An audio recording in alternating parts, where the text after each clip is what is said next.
Salut à tous, bienvenue sur Take Control Now. Cette semaine, je vous propose de rencontrer Elisa Van Rulen, une graphiste indépendante située à Pontarlier. Elisa, elle a démarré son activité de freelance il y a quelques années et c'est assez drôle parce que elle a pris ce statut pas du tout pour faire du graphisme, donc c'est une petite anecdote qu'elle nous partage. On va aborder son parcours, comment elle s'est lancée, comment est-ce qu'elle a saisi les opportunités pour démarrer en fait son activité à 100%. À un moment donné, elle a dû jongler avec son activité de salarié dans une agence de développement et jongler avec son activité freelance qui commençait à grandir assez vite.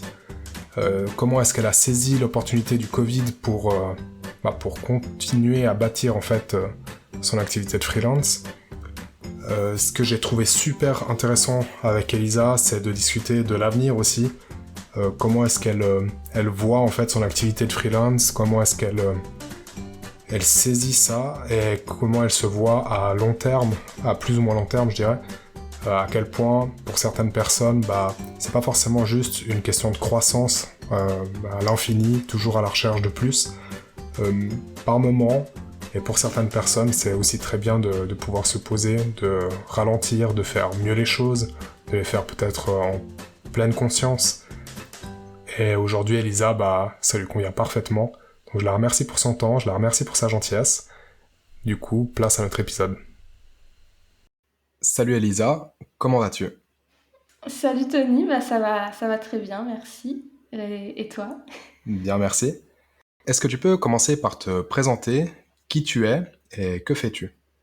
Oui, alors je suis Elisa Van Rulen, je suis graphiste freelance. J'habite en France, à Pontarlier, donc pas très loin de la frontière suisse. Et je suis freelance depuis 2016, mais depuis enfin bientôt un an à temps complet. On aura le temps d'en parler, je crois. Oui. Est-ce que, du coup, tu peux nous dire quelque chose sur toi que la plupart des gens ne savent pas ? Oula, ça commence bien. Euh, je pense que c'est le fait que j'ai déménagé plein de fois. Alors, j'ai pas le chiffre, mais aujourd'hui, on est tous, enfin, avec ma famille, à des bouts différents de la France, de la Corse jusqu'à Lille, dans le nord, Ouais, du en coup, passant vraiment. par moi, ma sœur à Paris, mes parents à Montpellier ou à Arles. On est vraiment dispersés. Et depuis que je suis petite, on a déménagé. Puis après aussi pour mes études, à 17 ans, je suis partie, j'ai déménagé à l'autre bout de la France aussi pour mes études. Donc je dirais que c'est ça, c'est pas exceptionnel. Ouais, c'est parfait. C'est une question qui sert un peu à plus briser la glace qu'autre chose.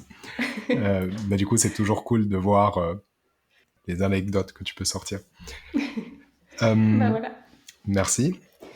Du coup, je te propose qu'on passe à ton parcours. En 2020, moi, j'ai fait un choix fort qui était de quitter le salariat pour me lancer à mon propre compte. Mhm. Et j'ai le sentiment que tu as fait beaucoup de choix aussi, soit conscients, soit moins conscients, mais qui t'ont mené à en être là où tu es aujourd'hui. Et je trouve que c'est hyper intéressant d'en parler aujourd'hui parce que, comme tu as dit, tu viens de te lancer officiellement, ça fait un an à peu près. Donc t'es un peu plus avancé que moi, je dirais, en termes de temps. Mais je trouve que c'est hyper intéressant pour les gens de plus s'identifier à ton parcours qui commence, plutôt quelqu'un qui a déjà quelques années d'expérience et puis qui est déjà peut-être trop loin pour qu'on puisse s'identifier à lui. Donc je te propose qu'on commence par le tout début. Donc comment tu étais à l'école et comment ça s'est passé ? Alors j'aimais bien l'école et j'étais plutôt bonne élève. J'ai fait en fait ça va être des études françaises, du coup j'espère que Pas de vous problème. arriverez à suivre. Dès la troisième, donc je sais pas, on a 12 ans, je sais pas. On a un stage de découverte et là je l'ai déjà fait en agence de publicité. Du coup je savais déjà à peu près ce que je voulais faire. Euh, non, on a plus que 12 ans, on a 14 ans, je sais pas.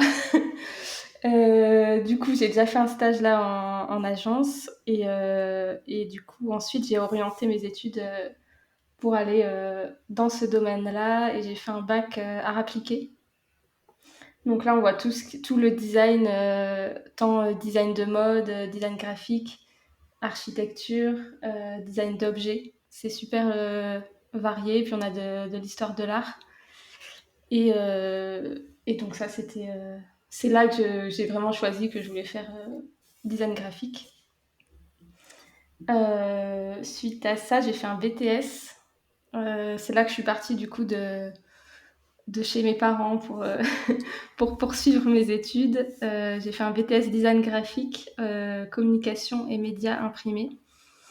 Et donc là, c'est un bac plus 2 et c'est là vraiment qu'on commence à rentrer dans le dur, on va dire. Et j'ai fait des stages aussi en imprimerie et en agence. Je continue, ouais. Alors, soit tu peux continuer, soit j'ai déjà une ou deux questions. Ces premiers stages, ils t'ont permis de découvrir le métier, si je comprends bien, et ils t'ont apporté quoi en fait pour que tu puisses te décider déjà, ah, j'aime vraiment ça, c'est là-dedans que je vais creuser. Bah, le premier stage, en fait, c'est juste une semaine et ça, c'est celui de troisième. Et du coup, j'ai vraiment vu tous les métiers. J'ai pas travaillé, enfin, c'était plus observer les différents métiers en agence. Donc, j'avais vu des designers, des concepteurs-rédacteurs, des directeurs artistiques. Il y avait de la 3D, enfin, c'était varié. Et c'est là aussi que je me suis dit, ouais, je voudrais faire ça a l'air chouette. Et l'autre stage, il y a un stage en imprimerie, là c'est cool pour voir le fonctionnement, puisqu'après aujourd'hui j'ai pas l'occasion de voir l'impression en elle-même. Enfin, je vois le résultat, mais je vois pas le procédé. Et c'est bien de voir comment ça se passe justement pour mieux appréhender les projets et voir le cheminement qu'il y a une fois que nous on a fini la création, voir ce qui se passe ensuite. Trop bien. Du coup, bah, je te laisse poursuivre. Si je me trompe pas, après ton BTS, donc tu as enchaîné avec une licence. Oui, une licence pro communication et design graphique. Donc ça c'est 1 an, mais il y avait aussi pareil un stage de 3 4 mois, je sais plus, 2 mois, de plusieurs mois que j'ai aussi fait en agence. Voilà, donc c'était ma première vraie expérience où on a le temps de travailler et de voir vraiment des projets du début jusqu'à la fin, puisque quand en BTS j'avais fait un stage, mais un stage d'1 mois, on aide un peu sur des petits bouts, mais on ne voit pas trop le déroulé du projet. Ok. Euh, Ensuite, après la licence, j'ai fait un master multimédia. Du coup, là, c'était moins print et c'est là que j'ai. Enfin, déjà, la licence, j'ai vu ce qui était web, motion design, etc. Et j'ai continué ça du coup avec le master. Et c'est là que je me suis lancée en freelance à côté du master. Euh, ouais, en septembre, quand je commençais le master. Alors, je pense qu'on va l'aborder parce que on en a déjà discuté un peu en off et puis c'est assez drôle, je trouve, le lancement en tout cas de ce statut de freelance. Euh, alors, juste pour revenir à l'expérience que tu as eue aussi dans ton stage pendant ta licence, est-ce que par rapport au stage précédent, ça t'a encore plus conforté dans ton choix? Est-ce que tu as encore plus pu voir comment ça se passait vraiment le développement d'un projet de A à Z? Ce retour d'expérience concret, il était positif du coup, je suppose. Oui, alors ouais, pour les projets, c'était vraiment positif. Après, au niveau de l'agence en elle-même, c'est là que je me suis dit, ouais, en agence, c'est peut-être pas le meilleur truc. Bon, c'était lié à l'agence directement où il y avait des problèmes d'organisation et d'entente, on va dire. Ok. Et là-dessus, tu l'as vécu comment, du coup, le fait que ça se passait pas tout parfaitement bien? Bah, moi, après, moi, ça se passait bien avec les collègues, donc moi, ça allait. Et c'était plus ceux qui étaient là depuis plusieurs années. Je voyais que ils n'étaient pas épanouis dans ce qu'ils faisaient et qu'ils pensaient tous à faire autre chose. Je voyais qu'ils étaient tous lassés un peu d'être là. Ça donnait pas trop envie d'être à leur place. Ok. Bah, du coup, je pense que ça sera intéressant pour la suite. Et du coup, si on revient au lancement de ton statut de freelance, est-ce que tu peux raconter un peu plus en détail de la raison principale de pourquoi tu as dû créer ce statut? Oui, alors c'était à côté de mes études. Je venais d'arriver à Strasbourg et je cherchais un job étudiant, comme beaucoup, je pense. Et je suis tombée sur une offre pour distribuer des flyers dans la rue pour Deliveroo. Et c'est là que bah, j'ai postulé. Et en fait, ils m'ont dit, ouais, en fait, c'est en micro-entreprise, il faut être déclaré. Et bah, je l'ai fait du coup. Mais Donc, ouais, c'était rien pas à du voir. tout, ouais, pas du tout pour être graphiste que j'ai créé le statut. Ok. Et du coup, ce statut, au début, donc, il t'a permis de faire, comme tu as dit, des jobs étudiants. Et Oui. petit à petit, si je me trompe pas, en parallèle de tes études, donc pendant ton master, bah, ça t'a permis de faire d'autres choses. Oui, alors au tout début, bah, je l'ai fait pour ça. Après, j'ai eu d'autres jobs qui avaient rien à voir non plus. J'ai fait des jus de fruits dans des supermarchés. J'ai vendu du thé dans un magasin. Enfin, tout ça sous le statut freelance que j'avais. Et puis après, bah, comme j'avais le statut, je me suis dit, bon, bah, autant le garder pour voir si je peux faire ce qui me plaît. Ce sera quand même mieux que de distribuer des flyers. Et j'ai eu ouais, mon premier projet en master où j'ai fait des maquettes pour une application et aussi l'identité visuelle. Ok. Et comment t'as trouvé ce premier projet? Est-ce que t'as été démarché? C'est toi qui as vu une offre? Comment ça s'est passé ce premier projet que t'as fait à côté de tes études? Là, c'était sur une plateforme de freelance. Type Malte ou un truc du genre? Ouais, c'était crème de la crème. Ok. Ok. Et du coup, ce retour de première expérience concrète de graphisme en tant que freelance, ça s'est passé comment? Très bien, bah, après c'était la première du coup. C'est là que j'ai découvert la joie des devis et de tout ça, puisque forcément quand je faisais distribuer des flyers, c'était le tarif était imposé et puis j'avais j'avais rien à faire. Donc c'est là aussi qu'a commencé la partie plus administrative du, du métier. Mais non, ça s'était bien passé, puis c'était c'était chouette.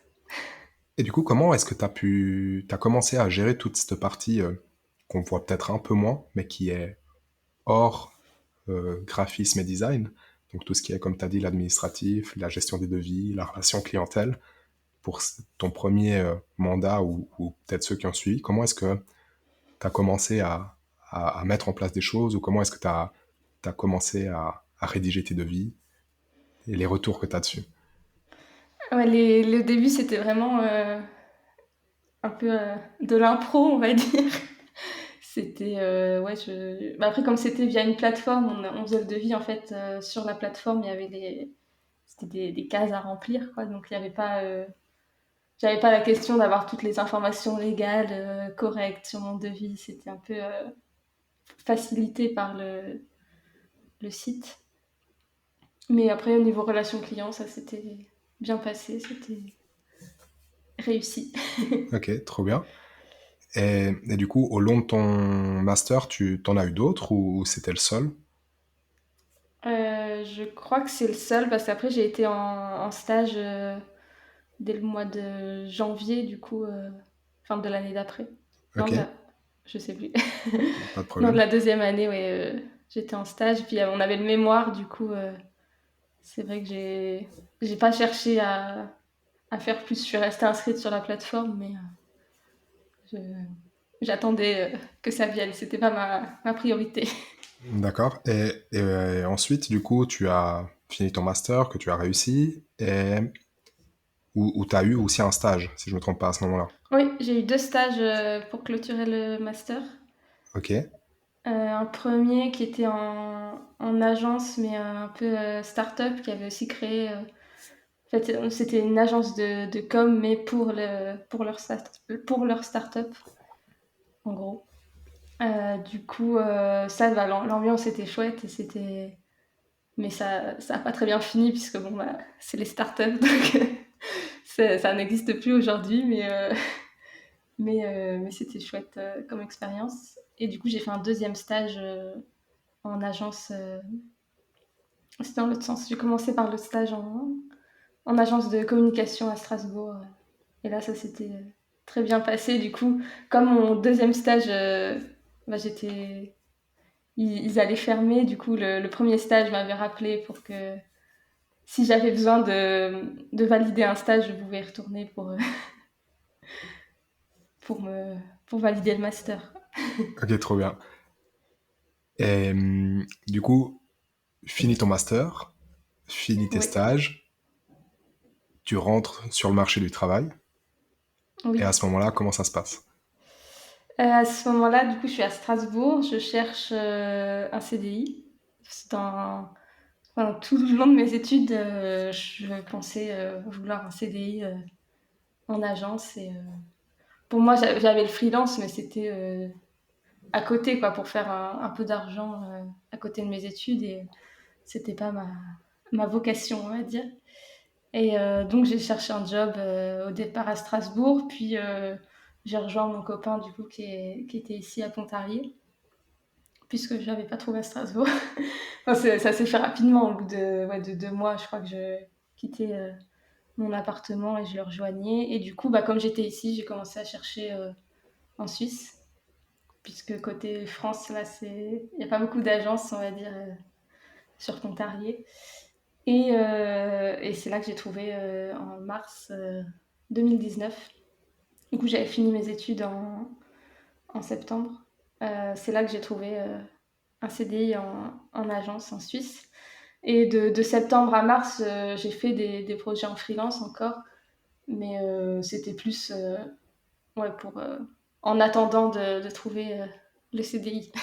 C'était plus pour t'occuper, du coup, si je comprends bien. Voilà, ouais, puis c'est toujours bien d'avoir de l'expérience, et même après pour postuler, au CDI que je cherchais, c'était positif aussi d'avoir, géré des projets en dehors de stage. Voilà. Trop bien, parce que est-ce que du coup, ce moment tampon entre tes études et puis ton premier CDI, ça t'a ça t'a permis du coup, si je comprends bien, de créer un portfolio, même s'il était peut-être pas présenté sous la forme d'un portfolio, mais tu avais des expériences clientèle à montrer, de montrer des vrais projets concrets. Tu as fait toutes tes démarches pour trouver ces clients, toujours via des plateformes ou plus vraiment à la dure, à aller chercher des clients toi-même ou par des appels ou autre. Non, alors j'ai jamais appelé, comme ça. Je suis déjà pas très à l'aise au téléphone, alors je pense pas que ça marcherait pour moi.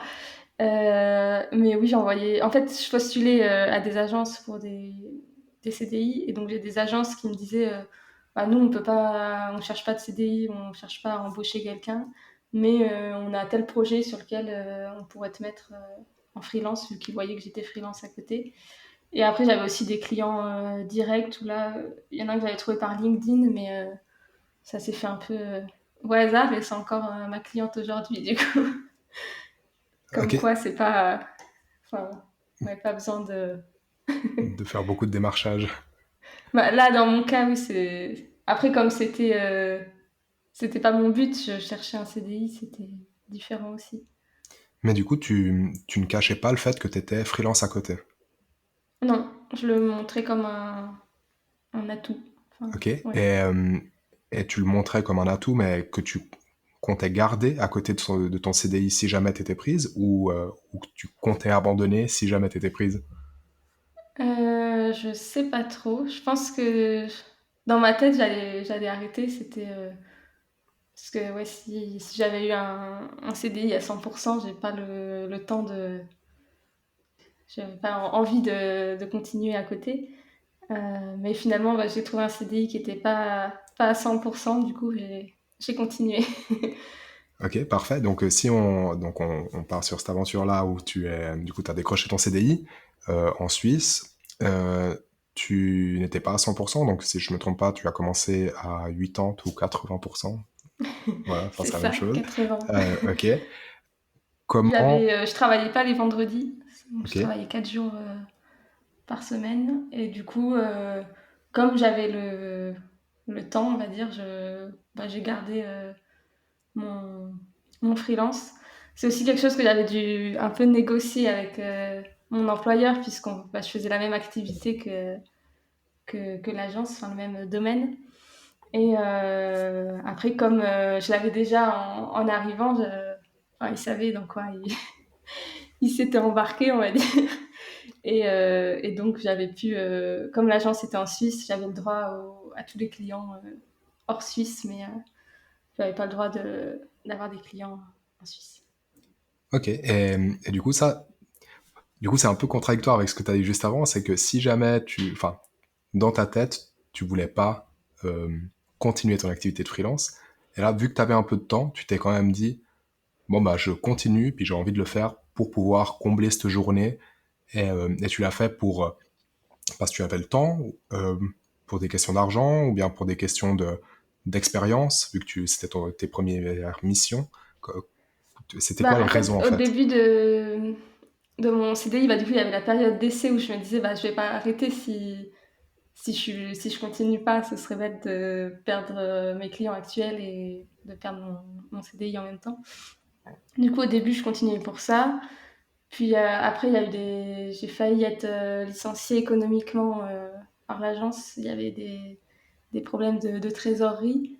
Et du coup, là, c'était tout de suite beaucoup moins sûr mon CDI. Et du coup, je me voyais pas arrêter ce que j'avais à côté alors que à tout moment, je pouvais être licenciée. Du coup, ouais, j'ai continué. C'était plus pour m'assurer, au cas où ça s'arrêtait, m'assurer une suite. Parce qu'après, oui, niveau financièrement, quand j'avais le CDI, j'avais pas nécessairement besoin d'avoir le freelance. Mais c'était un choix de ta part de le garder, donc comme tu as dit, Oui, ben, pour des questions de sécurité. Mais en fait, ce qui m'interpelle là-dedans, c'est que la plupart des gens avec qui je discute, enfin, voient le freelance ou les personnes indépendantes dans leur métier, justement ne pas avoir de sécurité ou en avoir moins que quelqu'un qui a un CDI. Et toi, en fait, à l'inverse, t'as pris ça plus comme un filet de sécurité au cas où ton CDI n'allait pas, vu que t'as vu que c'était un peu bancal pour des questions de trésorerie, que t'avais peut-être déjà eu aussi l'expérience, comme t'as dit, de la start-up précédente, t'as fait un stage ouais. qui a coulé. Euh, du coup, pour toi, c'était vraiment une échappatoire possible si jamais ton CDI ne se passait pas bien. Ouais, c'est ça. Bah, en fait, à mon CDI, on m'a dit là, on peut te payer ce mois-ci, mais le mois prochain, on sait pas. Donc, je me suis dit, ouais, à tout moment, ça peut s'arrêter. Et j'avais pas envie de. Ça faisait que quelques mois, même pas, ouais. Ça faisait même pas 6 mois que j'y étais. Du coup, je me voyais pas arrêter le reste pour ça et au final peut-être refuser des clients et me retrouver un mois plus tard à les rappeler c'est bon, je suis revenue. Ok. Et du coup, à ce moment-là, est-ce que tu t'es dit, euh, je me lance, enfin, pas je me lance totalement, mais le temps que j'ai à disposition pour faire du freelancing, est-ce que du coup, je vais essayer de mettre en place des choses, de me développer en tant que freelance pendant le temps que j'ai, ou bien t'as laissé venir et t'as continué à faire bah, les projets qui venaient, à relancer peut-être des anciens clients pour. Est-ce que t'as mis des choses en place, ou bien t'as laissé venir vraiment au naturel? Non, pas encore, ça c'était en 2019. Non, moi, j'avais mon site web que j'avais déjà de par ma recherche d'emploi au début, mais non, j'avais pas je postais pas sur Instagram, je démarchais pas plus que ça, je voyais des annonces ou des trucs sur LinkedIn, je répondais, mais j'étais pas à fond. Ok. Je laissais venir. Et du coup, qu'est-ce qui s'est passé entre ce moment-là et le moment en 2020 où tu t'es lancé euh, à 100% dans le freelancing? Qu'est-ce qui s'est passé entre ces deux moments-là? Il y a eu le Covid déjà en 2020, début 2020, et j'étais au chômage partiel. Donc il y a plusieurs semaines où je travaillais pas du tout, et après je travaillais enfin, pour l'agence, je parle. Je travaillais une journée tous les 2 semaines, je sais pas. Je travaillais vraiment pas beaucoup pour eux à une période. Et du coup, j'étais chez moi. En France, on était vraiment confinés. On pouvait pas sortir. On avait 1 kilomètre autour de chez nous, et j'habitais en pleine campagne. Du coup, je promenais mon chien, mais c'est tout, quoi. Du coup, fallait bien s'occuper, on va dire. Du coup, là, j'ai repris. Après, c'était pas le moment le plus facile puisque il y avait beaucoup de. Au premier confinement, enfin la première vague, il y avait beaucoup de. On savait vraiment pas vers quoi on allait, donc il y a plein de clients qui disaient enfin, moi j'arrête pour le moment tant que j'y vois pas plus clair. Et ouais, donc là, le deuxième trimestre 2020, il a pas été super. C'était un peu le moment découverte du Covid, mais après, ça a bien repris en freelance. Comme j'avais le temps pour m'y consacrer, ça a repris pas mal. Et j'ai repris après aussi J'étais plus en chômage partiel, j'ai repris. J'étais à 60%, je crois, à ce moment-là. Et donc, j'ai repris le CDI en parallèle. Et du coup, pendant ce moment de confinement, tu as dit que tu as eu le temps d'y consacrer un peu de temps, plus que d'habitude. Qu'est-ce que tu as fait concrètement pendant ce temps-là pour le Euh, freelance? je sais plus si. Je crois que c'est à ce moment-là que j'ai repris mon Instagram, mais je suis pas certaine, faudrait que je vérifie. Mais sinon, après, j'avais des projets. J'ai eu des nouvelles clientes régulières que j'ai encore aujourd'hui, où je travaille avec elles tous les mois. J'ai une autre start-up aussi que j'ai tous les mois aussi depuis ce moment-là.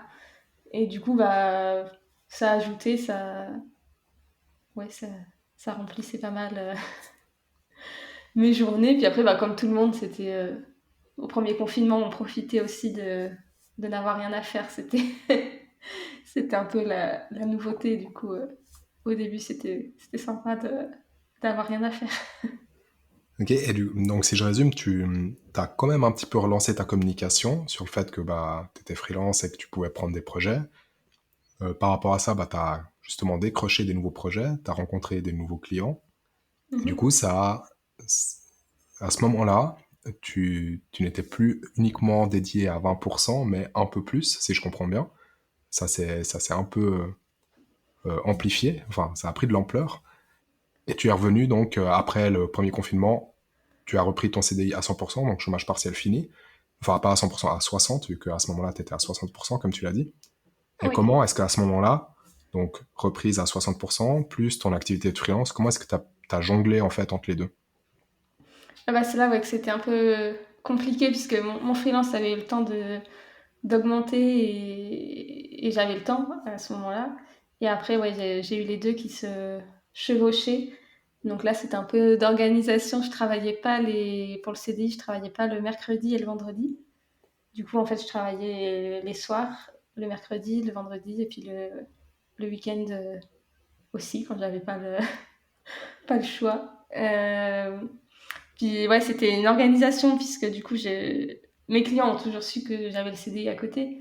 Mais, euh, mais pour les appels, pour les mails, si je travaille le vendredi, je vais pas envoyer le mail directement le vendredi soir parce que je pourrais pas retravailler dessus avant le mercredi. Du coup, j'ai envoyé ça par exemple le lundi matin, et je programmais mes mails. Ok, donc tu as dû un peu Jongler entre les deux, ouais. trouver une organisation qui t'était propre pour t'éviter d'être surchargé à certaines périodes de la semaine et pouvoir en fait dispatcher un peu Ouais, c'est ça. tes Pour pas rendus, que tes appels. le lundi, quand j'arrive, enfin que j'ai pas plein de choses à faire le lundi alors que c'est ma journée en CDI. Et ouais, un peu étalé pour que ça arrive le mercredi et le vendredi que je puisse m'y consacrer. Ok, et à ce moment-là, est-ce que tu pensais déjà à réduire, enfin vu que si je comprends bien, ça devenait un peu compliqué, vu que tu devais jongler, des fois travailler le week-end, comme tu as dit, bah, si tu n'avais pas le choix, est-ce que à ce moment-là, tu as pensé à réduire ton CDI pour te consacrer encore plus au freelance ou pas du tout?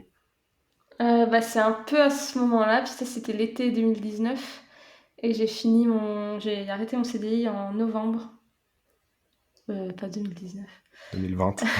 2020. Ça c'était l'été 2020 et c'est en novembre 2020 que j'ai arrêté mon CDI.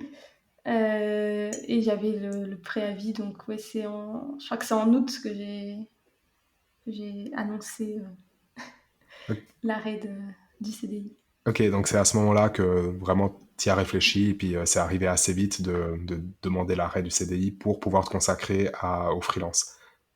Excuse-moi, il y a Siri qui a parlé et j'ai pas entendu sa question. Pas de problème. Je disais, c'est du coup arrivé assez vite le moment où tu as repris, où tu as dû commencer à jongler avec tout ça, et le moment où tu as annoncé du coup à l'agence bah, que tu quittais ton CDI pour te consacrer au freelance. Oui, c'est ça. Je sais pas si on parle de ce que je t'avais expliqué là sur le.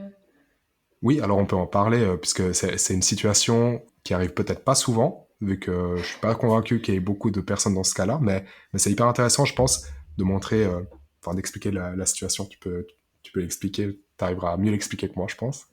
Ok. Du coup, oui, à ce moment-là, du coup, j'étais frontalière, je vivais toujours en France et je travaillais en Suisse. Et en fait, ma micro-entreprise est en France.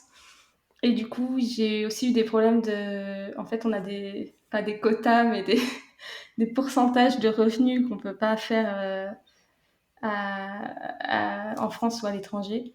Et j'avais pas le droit de faire plus de euh, un quart de mes revenus en France.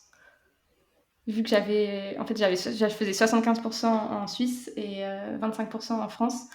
Et si je dépassais ces 25%, mon employeur suisse devait passer avec l'URSSAF française et me faire un contrat de travail sur le droit français.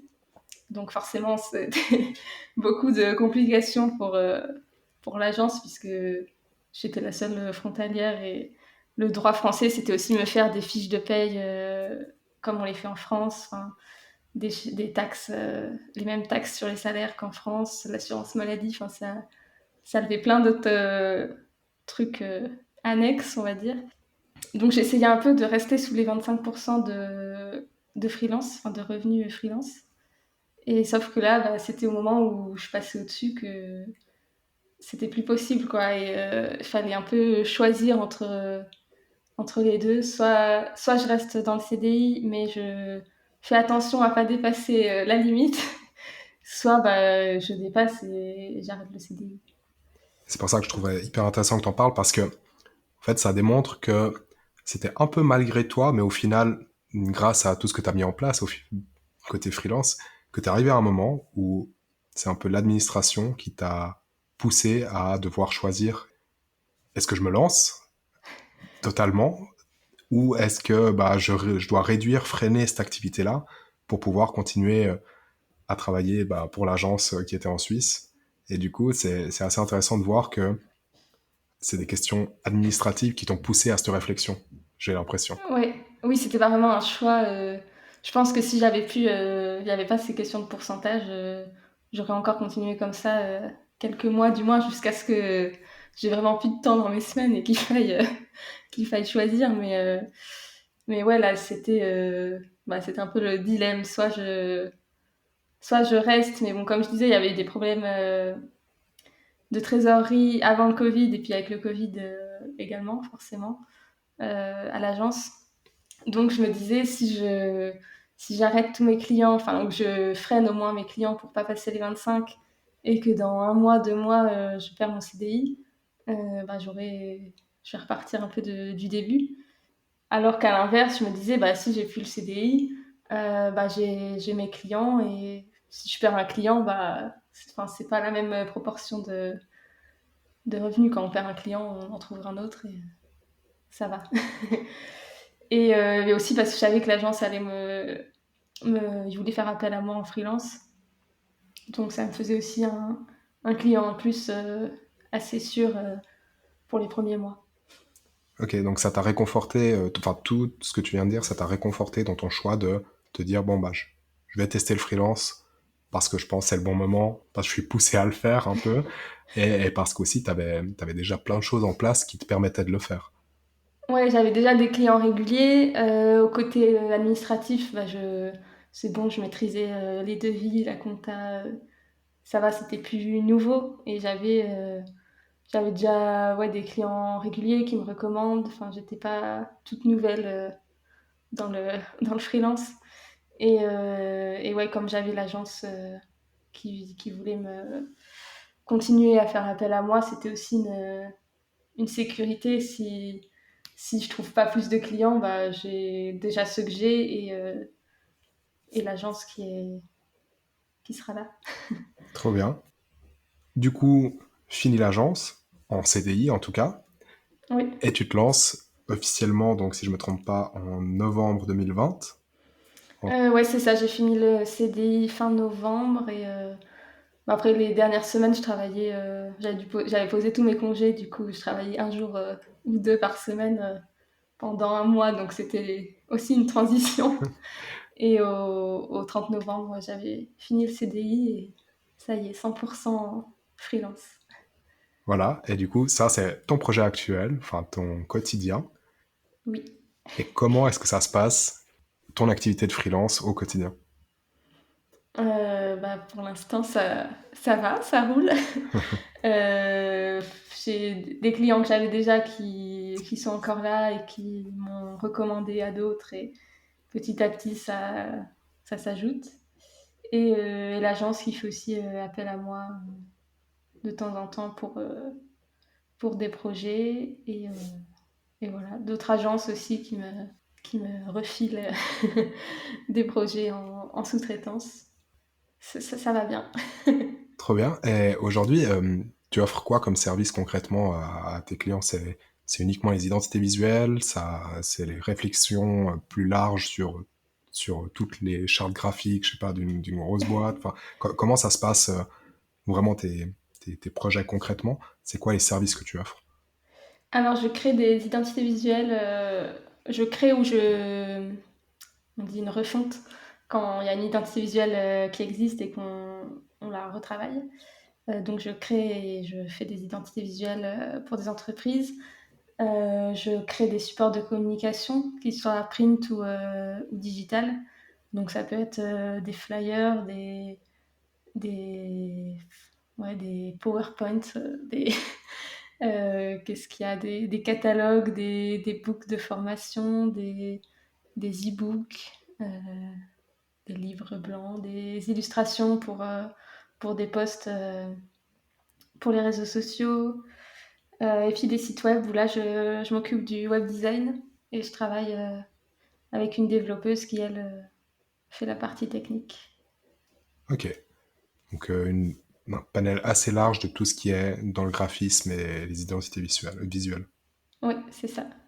Top. Et, Du coup, j'ai des clients qui ont déjà leur identité visuelle où là ça va plus être d'appliquer en fait la charte et de décliner sur des supports graphiques. Ou après, j'ai des entreprises qui se créent et où là, je crée tout avec elles.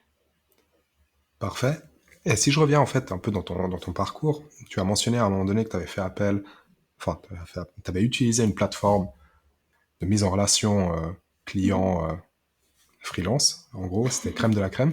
Est-ce que tu as continué à utiliser ces plateformes-là? Est-ce que tu en as eu d'autres ou pas du tout? Et puis aujourd'hui, c'est ton démarchage, en gros, se passe vraiment par le bouche à oreille, les gens qui te recommandent, et puis ça évolue comme ça petit à petit. Ouais, aujourd'hui, je suis plus du tout sur les plateformes. Enfin, crème de la crème, je suis encore sur le Slack, mais il n'y a pas d'offre. Enfin, je réponds pas.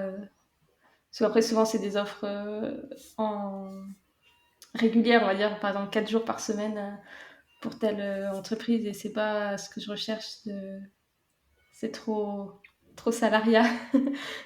Je préfère jongler et pas avoir les horaires imposés. Du coup, non, je suis plus du tout sur les plateformes. C'est surtout le bouche à oreille, des recommandations et par Instagram et LinkedIn un peu quand je m'y mets. Ok, et du coup, comment ça se passe tu dis que tu peux jongler, que tu as un peu plus de liberté. Est-ce que tu as une semaine type ou des journées type depuis que tu es passé freelance? Alors, ça change beaucoup de semaine en semaine selon les projets. Mais je pense que la priorité, c'est à chaque fois les projets clients en cours. Donc, selon les deadlines ou quand on a des retours, on attend aussi des réponses. Donc, j'ai des moments plus creux et d'autres plus pleins. À côté de ça, j'ai tout ce qui est mail, administratif, compta, la partie un peu moins fun, on va dire, mais ça va, ça me dérange pas. Et après, j'ai aussi tout ce qui est ma propre image de marque, donc mon compte Instagram, mon site web, enfin mettre à jour mes propres supports. Et puis aussi de la formation, j'essaye de rester à jour. Ok. Donc je me forme. Voilà, dernièrement, je me suis formée sur les droits d'auteur pour les graphistes freelance. Ouais, je pense que c'est important d'avoir un peu de temps pour se former. Et ça, c'est des initiatives que tu prends toi de te former à certains sujets en particulier qui t'intéressent ou est-ce que tu as, je sais pas, une vision très long terme où tu as déjà tout planifié pour tout te former ou c'est vraiment des sujets du moment? Ouais, non, c'est pas du tout planifié.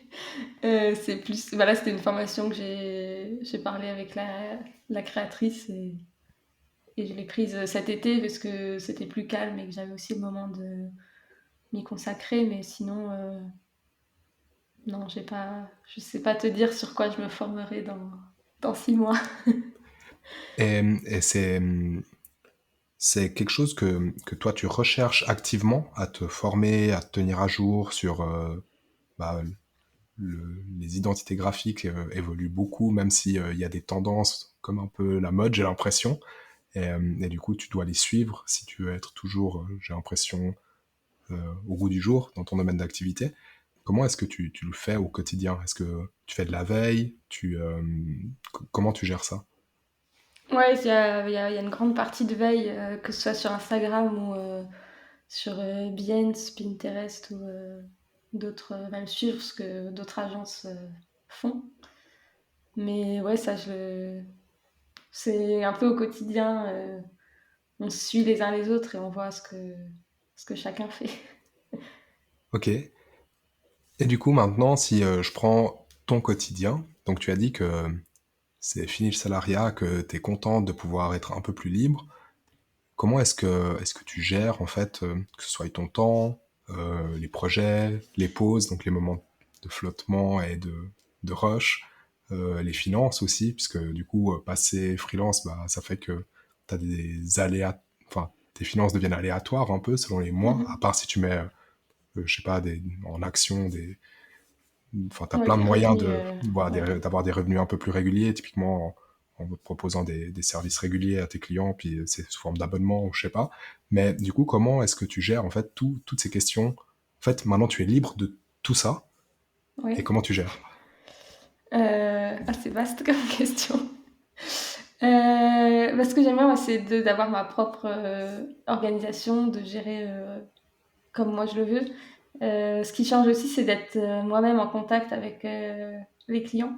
Parce que par les agences, on est souvent, il y a souvent un intermédiaire qui est le chef de projet ou autre. C'est un peu frustrant des fois de ne pas pouvoir expliquer son concept à quelqu'un, enfin au client. Donc ça, c'est quelque chose que je peux faire maintenant et que j'aime bien de ne pas avoir cet intermédiaire. Après, la question, ouais, les finances, oui, c'est irrégulier et c'est pas. Il y a un peu une latence entre le mois où tu vas travailler beaucoup. Et en fait, les factures, elles vont être envoyées et elles vont être payées le mois d'après ou celui d'après si on n'a pas de chance. Ouais, il y a un peu ce décalage qu'on voit là aussi avec les vacances. J'ai pris des vacances en juillet, donc tout est décalé. Mais ça va, en fait, je garde tout sur mon compte d'entreprise et je me verse la même chose tous les mois et pour l'instant, ça va. Les mois où je fais plus, je prends pas plus pour autant, quoi. C'est bien, j'ai exactement la même stratégie pour l'instant. C'est que dès le moment où j'ai créé un deuxième compte entreprise, puis que bah, j'ai tout fait arriver sur ce compte, bah, depuis, je me verse aussi bah, ce qu'il me faut pour vivre, en gros, tous les mois, sans plus, sans moins. Et puis, je regarde, enfin, j'espère pouvoir continuer à gérer ça comme ça. Du coup, c'est intéressant de Ouais, voir comment tu planifies ça. C'est qu'au final, même si c'est un peu irrégulier, tu as déjà un tout petit peu de marge pour bah, absorber peut-être tes vacances, comme tu as dit, ou des choses comme ça. ouais, c'est ça. Vu en fait, il y a des mois qui sont plus. Je vais pas tout prendre ce mois-ci et je vais me dire, ok, ben là, il y a eu plus, mais ça va s'étaler sur les mois suivants et pour les mois où il y aura des vacances, les mois où il y aura pas de projet ou les mois plus calmes. Ça se, ça se lisse sur l'année, enfin, pour l'instant, et j'espère que ça va continuer. Trop bien. Et du coup, est-ce que c'est facile de prendre des vacances quand t'es freelance? Non. J'en ai pris depuis que je suis complètement freelance, j'en avais pris à Noël une semaine, mais bon, à Noël, c'est un peu. De toute façon, les clients sont aussi en vacances, du coup, c'est assez facile.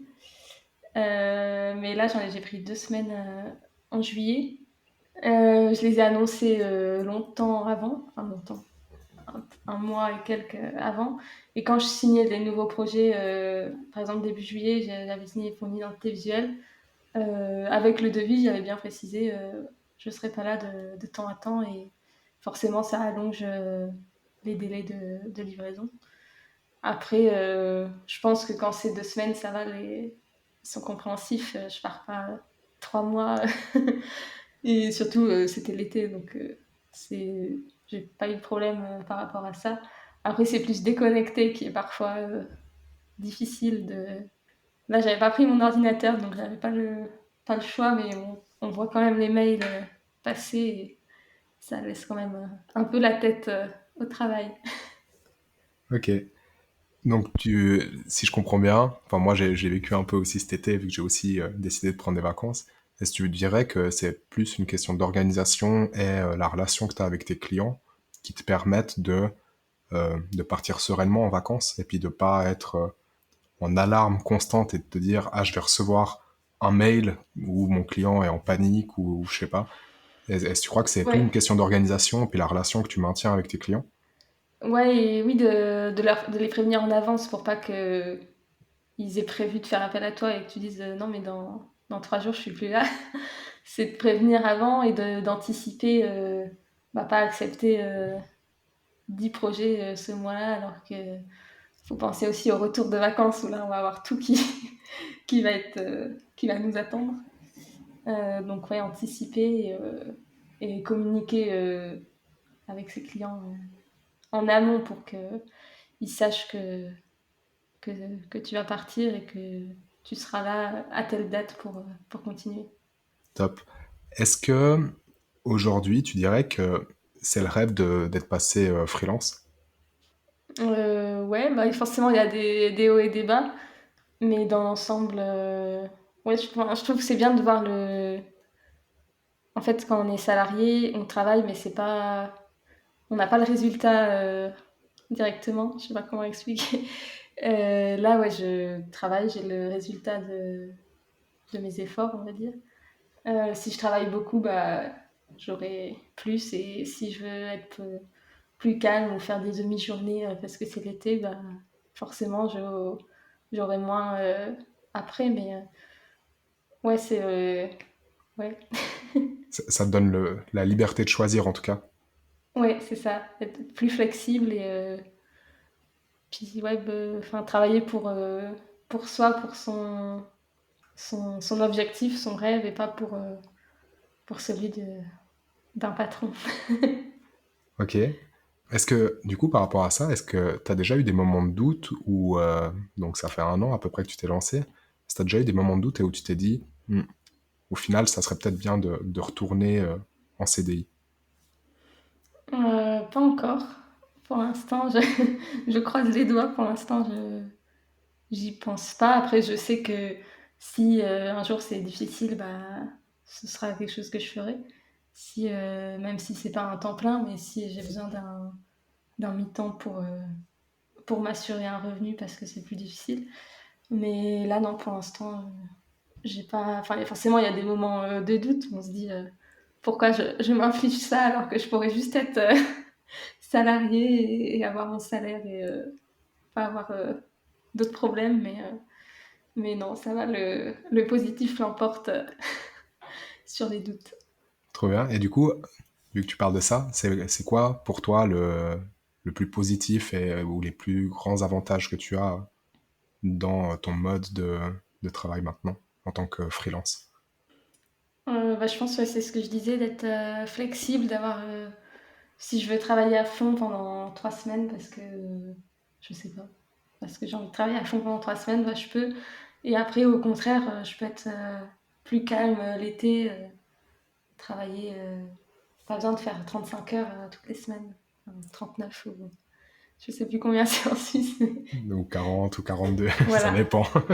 Il y a des semaines où je l'ai fait, c'est sûr, même plus, mais si j'ai envie de faire moins, c'est possible aussi. Et en fait, on a le résultat de ce qu'on fait.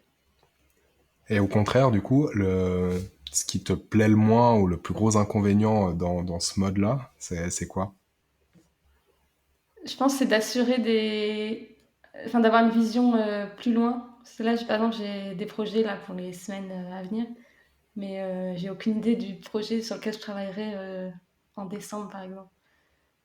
C'est d'avoir des clients, enfin pas réguliers, mais des nouveaux prospects régulièrement. J'ai des semaines où je vais avoir plusieurs projets et d'autres où c'est un peu plus calme. Et après, ça compense avec les autres semaines, donc jusque-là, ça va.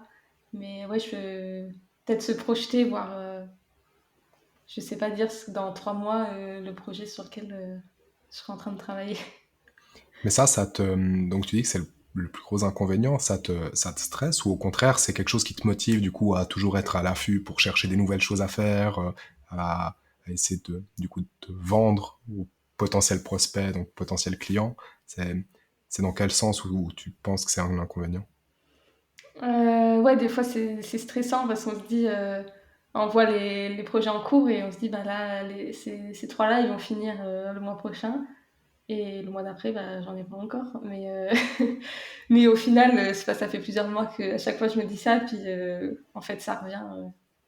Donc c'est un peu les deux. C'est stressant quand on le voit, puis au final ça me motive justement pour pas que ça arrive. Et après on voit que les projets reviennent et que c'est. Ok, top. Est-ce que tu penses que se lancer dans l'indépendance ou en tant que freelance, c'est fait pour tout le monde? Non, je pense pas. Il y en a en plus qui disent. Enfin, je sais pas si tu as eu ces remarques. Oh la chance, tu travailles de chez toi. Mais je trouve enfin c'est pas, ça va pas à tout le monde et il y en a qui sont très heureux à être en agence et en salarié et tant mieux pour eux. Enfin, si c'est ce qui leur convient. Après, je pense qu'il faut quand même être organisé et faut, je sais pas, mais non, je pense pas que ce soit pour tout le monde. Alors oui, j'ai eu droit aux mêmes remarques. Pas forcément par rapport au fait de pouvoir travailler depuis chez toi, parce que bah, dans le milieu de l'informatique, c'est peut-être un peu plus courant, Oui, mais, euh, mais dans le sens, par exemple, tu pars et t'as rien derrière, et du coup, t'as trop de chance de pouvoir le faire ou d'oser le faire. Et au mm. final, j'ai pas l'impression que ce soit de la chance, mais plus bah, un choix que tu prends. Si ça se passe bien, bah oui, Oui, c'est aussi un c'était risque. bien, mais si ça se passe mal, bah tu dois assumer ton choix qui était de partir ou de changer. Enfin, et du coup, c'est pas force. Enfin, Quand on me dit, moi, bah, c'est de la chance, bah, non, c'est pas de la chance. C'est vraiment, soit il y a une longue réflexion derrière, soit c'est un choix, peut-être que tu fais sur un coup de tête, mais que, du coup, qu'il y a des impacts derrière, puis tu dois juste assumer après le fait que tu as fait ces choix-là. Donc j'ai pas Ouais, c'est vraiment plus l'impression, une prise de risque donc j'ai que pas de la vraiment chance, quoi. l'impression que ce soit de la chance, puis après tu peux dire, ah, oui, il y a de la chance, mais la chance, bah, tu l'as provoquée en prenant tes risques ou autre. Donc, c'est plus dans ce sens-là que moi je le Ouais. vis en tout cas. Alors j'essaie juste de retrouver le fil là. Pour toi, c'est quoi l'épanouissement? Je dirais que c'est de travailler pour... Enfin, dans le cadre du travail, je vais le dire. Mais c'est de... Après, je pense que c'est propre à chacun. Il y en a qui vont être, comme je disais, très heureux d'être en agence et de... Au contraire, quand ils sont chez eux le soir, bah, le travail c'est fini et ils ont pas, ils y pensent pas. Mais moi, je pense que c'est de travailler pour, ouais, c'est ce que je disais tout à l'heure, pour mon propre rêve et pas celui de quelqu'un d'autre.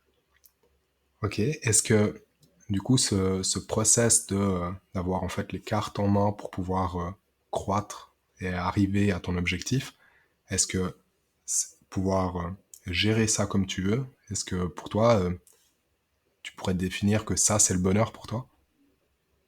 Ouais, c'est vivre sa vie comme nous, enfin comme on l'entend et pas comme les autres le voient pour nous. Parce que par exemple, dans mes études, on nous formait à être en CDI, en agence.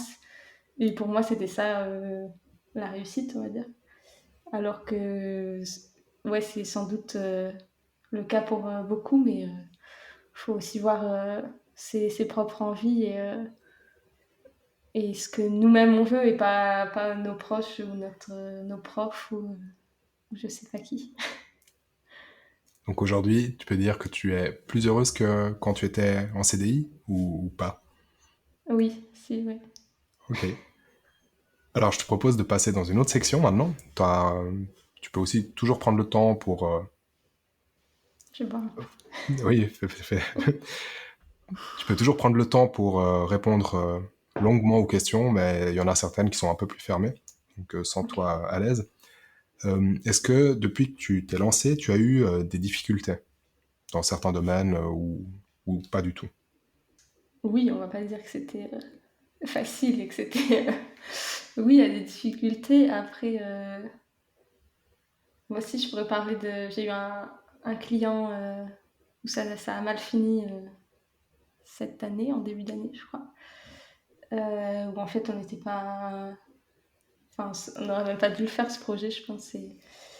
Ça a pas fini comme ça. On n'a pas été au bout du projet puisque il voulait d'autres choses qui n'étaient pas dans le devis et il comprenait pas que je les faisais pas. Enfin, il y a des choses où ouais, les gens ont pas toujours le. Ils cherchent un peu un salarié et ils acceptent pas les conditions du freelance, on va dire. Du coup, ouais, c'est pas forcément une grosse difficulté puisque bah, ça me l'a fait une fois et maintenant je fais plus attention dès le début aux signes qui me montrent que ça va pas le faire. Bah, c'est parfait parce que du coup, ça t'a apporté, je pense, plein de choses, ce projet-là. Ouais. Ça. Ouais, et puis de pas se laisser. Enfin, même si c'est le client, faut pas non plus se laisser marcher dessus et brader ses prestations. Faut rester quand même sur, sur ses valeurs et ce qu'on veut faire. Parfait. Aujourd'hui, quelle est ta plus grande fierté? Vivre de ce que j'aime faire, de mon activité et ouais, d'être là, de gérer ça toute seule et de voir les clients qui me font confiance et qui reviennent ou qui me recommandent. Ok. Si tu pouvais donner un conseil à ton toi-même, normalement je pose la question lorsque tu avais 20 ans, mais du coup, toi je vais te dire lorsque tu avais 18, peut-être, comme ça se fait un peu plus loin. Oui, quand j'avais 18. Euh, Bah, que j'ai pas forcément besoin d'un CDI en agence. que quand on est en études, aujourd'hui j'ai l'impression que ça se démocratise plus le freelance, mais à mon époque, on sait pas si vieux, mais 18 ans, il y a, il y a 8 ans, ouais, c'était... enfin, moi, en tout cas, dans ma tête, je voulais un CDI en agence, et le CDI, c'était un peu le Saint Graal que tout le monde voulait après ses études. Et ouais, de me dire que j'ai pas besoin de ça pour être épanouie et que c'est pas là forcément que je trouverai ce que je veux. Ok. Et du coup, tu as parlé plusieurs fois de travailler pour ton rêve ou ton objectif. Dans 10 ans, tu te vois où et tu feras quoi? Bah, alors j'aurai 35 ans, bientôt 36. Euh, Après, avec mon activité, enfin, pour l'instant, mon objectif, c'est pas d'avoir une agence, d'avoir des employés, d'avoir. Enfin, ça me va bien de travailler de chez moi et d'être indépendante. Après, forcément, travailler avec d'autres indépendants, je trouve ça super intéressant de mixer nos compétences. Mais du coup, dans 10 ans, je sais pas, c'est loin. Ouais, bah, j'espère que je serai encore à mon compte et que ça roulera encore.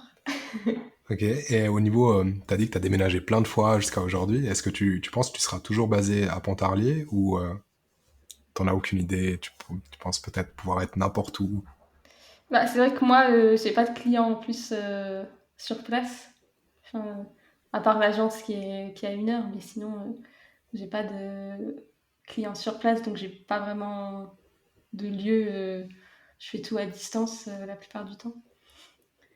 Donc ouais, ça va dépendre de mon copain si moi, si ça tenait qu'à moi, on irait vivre ailleurs. Mais, ça, ouais, ça dépend plus de moi là. Alors, je vais juste poser une question pour revenir un peu sur comment tu gères. C'est que tu dis que tous tes clients, pratiquement, tous sont à distance. Comment est-ce que tu gères, en fait, tes relations avec eux? Est-ce que de temps en temps, tu les rencontres physiquement ou jamais? Et tout se passe sous format digital? Comment est-ce que ça se passe? Ouais, la plupart, je les ai jamais vus. Enfin, en vrai. Après, c'est vrai qu'avec le Covid, c'est devenu courant, on va dire. Je pense il y a 5 ans, pour certaines entreprises, c'était bizarre de faire ça. Mais non, bah, c'est des rendez-vous en visio, par téléphone et des mails au quotidien. Et ça, tu le vis bien? Ouais, après, bah, ça fait toujours plaisir quand je les rencontre en vrai, de voir en vrai, c'est quand même sympa. Mais oui, au quotidien, non, ça me dérange pas. Ok. Ça me permet justement de travailler avec des gens un peu partout et ouais, d'horizons différents. Et sans le mentionner, mais le client que tu as le plus loin de toi, il est en France ou il est ailleurs? Euh, alors j'en ai un. Bah, lui, celui avec qui je suis en contact, il est à Paris, mais le siège social est aux États-Unis. Ok. Donc il est en France, mais pas vraiment. Ok, top. Est-ce que tu as, soit depuis que tu t'es lancé, soit déjà avant, eu des personnes inspirantes autour de toi ou des mentors à qui tu as pu t'identifier ou de qui tu as pu apprendre beaucoup? Ouais, parce que enfin, proche de moi, il y a pas beaucoup d'entrepreneurs. Voire pas du tout, je pense dans ma famille. Non, je vois pas. Il y a, bah, mon oncle est graphiste, enfin, est directeur artistique, mais en agence. Donc, alors, au tout début, c'est un peu par là que j'ai eu mon premier stage. C'est ça qui m'a fait m'intéresser quand j'étais petite au graphisme. Mais après, aujourd'hui, il est en agence et moi non. Donc, au final, c'est pas vraiment le même métier aujourd'hui. Sinon, en designer, il y a Jessica Walsh, qui est à New York, que j'aime beaucoup, qui a créé... en fait, elle avait une agence avec un autre designer et maintenant elle est toute seule, enfin elle est toute seule. Elle a des employés, mais c'est son agence. Et elle a aussi créé des événements Ladies Wine and Design, où c'est des rencontres femmes, design et vin. Donc ça, c'est dans le monde entier, je crois, et pour les femmes designers. Du coup, je trouve que c'est une chouette initiative. Mais voilà. Top. Est-ce que tu as des livres à recommander? Alors, je ne l'ai pas fini, mais j'ai commencé le livre de Alexis de Tribu Indé, le podcast, qui s'appelle Freelance, l'aventure dont vous êtes le héros. Je l'ai commencé là pendant mes vacances, mais j'ai pas fini. Mais pour l'instant, il est vraiment chouette et je pense qu'il a beaucoup de valeur à l'intérieur. Ok, top. Est-ce que tu as des films ou des documentaires que tu recommandes souvent? Il y a sur Netflix, il y avait la série. Je sais plus comment elle s'appelle. Sur le design? Ouais, Oui, alors je sais plus comment elle s'appelle, mais je vois tout à fait de quoi tu parles. Je mettrai le lien, je la retrouverai. Mais en gros, c'est une série ouais, sur... chaque épisode c'était un designer, mais c'était super varié. Il y avait des modes, objets. Ça c'était chouette, mais j'ai plus le nom. Pas de problème, je trouverai. Abstract. Abstract. Possible, oui. Je trouverai de toute façon, et puis je mettrai le lien dans les notes.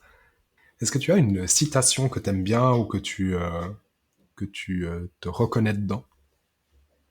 Ouais, c'est celui qui n'a jamais commis d'erreur n'a jamais tenté d'innover. C'est Einstein, je crois.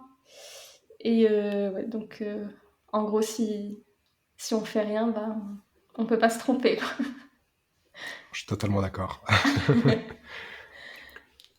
Est-ce que tu as une question que tu aurais aimé que je te pose pendant l'interview et que je n'ai pas posée? Je crois pas. Ok. On a fait le tour. Est-ce que, à l'inverse, est-ce que tu as une question à me poser? Oui, je vais trouver. Euh, les personnes qui t'inspirent, vu que je te retourne à la question. Euh, Très bonne question. C'est la tienne. Alors aujourd'hui, je dirais que j'ai pas forcément quelqu'un en particulier qui m'inspire, euh, mais il y en a tout plein au final. En fait, je consomme beaucoup trop même de contenu, et toutes les personnes qui testent, qui essayent, en fait, si je reviens à ta citation, en fait, pour moi, dès le moment où quelqu'un essaye quelque chose, que ce soit dans mon domaine ou dans n'importe quel autre domaine, bah, je trouve que c'est hyper intéressant de suivre en fait son parcours, de suivre qu'est-ce qu'il a fait, pourquoi, comment, et surtout voir les enseignements qu'il en tire. Et, euh, et du coup, bah après, du coup, c'est compliqué presque au quotidien parce que dès le moment où je vois une histoire ou un parcours qui est un peu différent, où tu as un minimum de prise de risque, bah je suis hyper intéressé, puis je vais voir, essayer de comprendre le pourquoi il a fait, le comment il a fait. Et des fois, c'est même plus intéressant d'essayer de voir les gens qui ont essayé et qui n'ont pas réussi parce que bah, ils en ont plus appris que quelqu'un où ça a Ouais. toujours tout bien marché. Du coup, comme personne qui m'inspire directement, pas forcément. Après, j'ai des personnes proches de mon entourage, je pense typiquement à un ami à moi qui a bah, du coup monté sa boîte et puis qui fonctionne bien. Et du coup, ça, je dirais pas que c'est... En fait, oui, c'est inspirant, même si je le côtoie au quotidien et du coup, c'est, ça me semble normal, mais de ce qu'il fait et de ce qu'il a fait, bah, c'est inspirant, mais j'ai pas vraiment de mentor aujourd'hui que je peux me dire, lui, je m'identifie vraiment à lui, j'ai envie d'aller là, même si on a plein qui disent, par exemple, Elon Musk dans le domaine de l'innovation, bah, typiquement, il m'intéresse autant que quelqu'un qui a juste lancé, je sais pas, une agence de développement ou de digital et puis qui teste. Et au final, les deux histoires m'intéressent autant et j'essaye de m'en inspirer autant des grosses que des plus petites. Ok. Donc Donc Intéressant. voilà Bonne un petit réponse. peu. Merci. Je suis pas sûr qu'il y ait de bonnes réponses à ça, mais merci. Est-ce que tu aimerais que j'interviewe quelqu'un dans ce podcast? Et si oui, pourquoi? Ouais. Je crois que t'as pas eu encore de salariés. Alors non, effectivement, pas par choix. J'ai déjà pensé à certaines personnes, mais du coup, effectivement, en fait, et si jamais on nous écoute, C'est mais un appel. si t'as quelqu'un à proposer, c'est avec plaisir. J'ai mon compagnon qui est Thibaut, il est maître d'armes, c'est entraîneur d'escrime, Ok, donc ça n'a rien à voir. Mais du coup, il est salarié, mais il travaille dans un club où il est le seul salarié du club et, euh, et il aime bien son métier.